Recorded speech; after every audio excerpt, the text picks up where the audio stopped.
আগামী 2 বছরে প্রায় 2000 কর্মী ছাঁটাইয়ের পরিকল্পনা করেছে বিবিসি।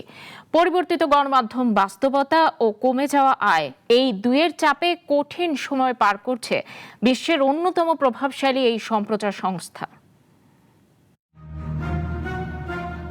বিশ্বের অন্যতম প্রভাবশালী গণমাধ্যম সংস্থা বিবিসি বড় ধরনের আর্থিক চাপে পড়েছে। এই চাপ সামাল দিতে আগামী 2 বছরে প্রায় 1800 থেকে 2000 কর্মী ছাঁটাইয়ের পরিকল্পনা করেছে প্রতিষ্ঠানটি। বার্তা সংস্থা এএফপি জানিয়েছে, এটি গত প্রায় 15 বছরের মধ্যে বিবিসির সবচেয়ে বড় চাকরি ছাঁটাই উদ্যোগ হতে যাচ্ছে।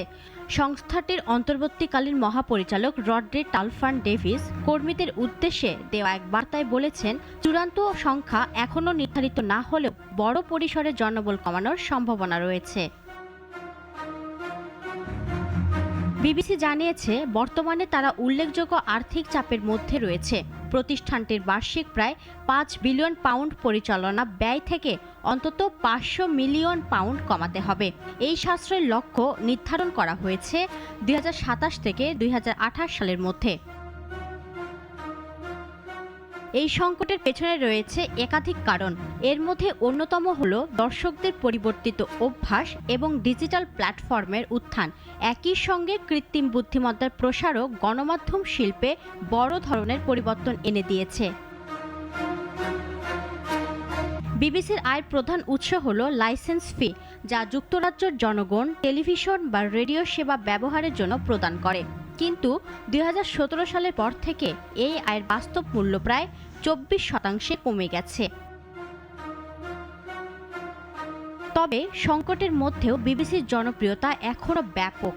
সংস্থাটি তথ্য জানিয়েছে, যুক্তরাজ্যের প্রায় 94% প্রাপ্তবয়স্ক মানুষ প্রতি মাসে তাদের কোনো না কোনো সেবা ব্যবহার করেন। তবুও আর্থিক ভারসাম্য রক্ষা করতে গিয়ে কঠিন সিদ্ধান্ত নিতে হয়েছে প্রতিষ্ঠানটিকে। পরিকল্পনা অনুযায়ী 2029 সালের মার্চের মধ্যে তাদের মোট ব্যয় আরও 10% কমাতে হবে। এর ফলে ভবিষ্যতে কন্টেন্ট এবং সেবার ক্ষেত্রেও কাটছাঁট হতে পারে। তবে এটি শুধু বিবিসির সংকট নয়, বরং পুরো বৈশ্বিক গণমাধ্যম শিল্পের পরিবর্তনের প্রতিফলন। প্রযুক্তির দ্রুত বিকাশ এবং দর্শকদের নতুন অভ্যাসের সঙ্গে তাল মেলাতে না পারলে আরও অনেক প্রতিষ্ঠানকে একই ধরনের সিদ্ধান্ত নিতে হতে পারে। ইফাত আরা মিথিলা, নাগরিক।